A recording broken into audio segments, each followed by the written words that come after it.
ശബരിമലയിൽ മണ്ഡലപൂജ വരെയുള്ള ദിവസങ്ങളിലെ പടിപൂജയും ഉദയാസ്തമന പൂജയും ഇന്നലെയോടെ അവസാനിച്ചു. സാധാരണ മാസപൂജകൾക്ക് നട തുറക്കുന്ന നാളുകളിൽ മാത്രം നടത്തിയിരുന്ന പടിപൂജ തീർത്ഥാടകരുടെ എണ്ണം കുറവായതിനാൽ ഈ മണ്ഡലകാലത്ത് ഇന്നലെ വരെ എല്ലാ ദിവസവും നടത്തിയിരുന്നു. ശബരിമലയിലെ ഏറ്റവും പ്രധാനപ്പെട്ടതും ചിലവേറിയതുമായ വഴിപാടുകളാണ് പടിപൂജയും ഉദയാസ്തമന പൂജയും. ഈ വർഷത്തെ മണ്ഡലപൂജ ഉത്സവ നാളുകളിലെ പടിപൂജയും ഉദയാസ്തമന പൂജയുമാണ് ഇന്നലെ കൊണ്ട് അവസാനിച്ചത്. നടയടയ്ക്കുന്ന മണ്ഡലപൂജ ദിവസമായ 26 വരെ ഇനി പടിപൂജയും ഉദയാസ്തമന പൂജയും ഉണ്ടാവില്ല.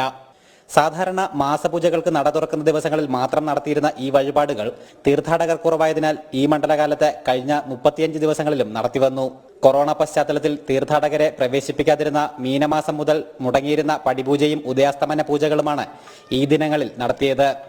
മകരവിളക്കുത്സവത്തിനായി നട തുറന്ന് ഡിസംബർ 31 മുതൽ ജനുവരി 10 വരെയും ശേഷം ജനുവരി 15 മുതൽ 19 വരെയും പടിപൂജയും ഉദയാസ്തമന പൂജയും വീണ്ടും നടക്കുന്നുണ്ടാവും. ദീപാരാധനയ്ക്ക് ശേഷമാണ് തന്ത്രിയുടെ മുഖ്യ കാർമ്മികത്വത്തിൽ പടിപൂജ നടക്കുന്നത്. 18 പടികളെയും 18 മലകളായി സങ്കല്പിച്ച് അഭിഷേകവും നേദ്യവും പൂജകളും നടത്തുന്നു. ഉദയാസ്തമന പൂജ രാവിലെ 8 മുതൽ അത്താഴപൂജ വരെ 18 പൂജകളായും നടക്കുന്നു. ശബരിമലയിലെ ഏറ്റവും ചെലവേറിയ വഴിപാടുകളാണ് ഇവ രണ്ടും. പടിപൂജയ്ക്ക് 75,000 രൂപയും ഉദയാസ്തമന പൂജയ്ക്ക് 40,000 രൂപയുമാണ് നിരക്ക്. നിലവിൽ 2036 വരെയുള്ള വർഷങ്ങളിലെ പടിപൂജയും 2027 വരെയുള്ള ഉദയാസ്തമന പൂജകളും ബുക്കിംഗ് പൂർത്തിയായിരിക്കുകയാണ്. ജനം സന്നിധാനം.